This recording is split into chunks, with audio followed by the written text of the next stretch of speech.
What's up guys, it's me Geek. If you want an NX Mini or the NX3000 which is a APS-C camera, then here is the external battery kit. Yeah, this is for the NX Mini or NX3000. So now let me take out the battery kit and then show you how it is. This is the unboxing and my review of it.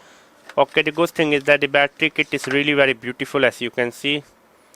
It's really very slim, very small, literally, to be honest with you.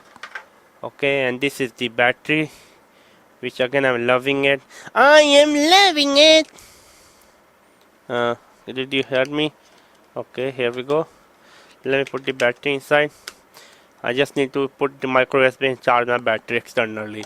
There's not much to it. The good thing is that this thing is built beautiful, built like a tank, amazingly beautiful, very small enough so I can hide.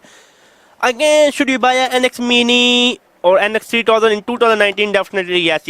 I don't like the one thing of NX3000 which do not have a built-in flash, which use external flash. Again, it comes with external flash, but again this is like two-step. You need to attach the flash. It's easy to attach.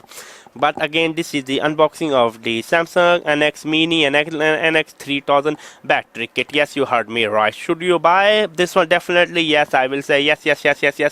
You should buy this NX Mini or NX3000 battery kit, and then you won't be disappointed to the quality. This you can get for around 20 bucks on eBay, Amazon. I will dropping out some link in the description box below. Again, let me know, are you a Samsung fanboy? I was a Samsung camera fanboy, but sadly Samsung stopped making camera. I wanted I use a Samsung Galaxy Note. I wanted I use a Samsung Galaxy Note Pro laptop. I wanted I use a Samsung camera. Everything Samsung. Yeah, it was me, Gmail. Subscribe and bye.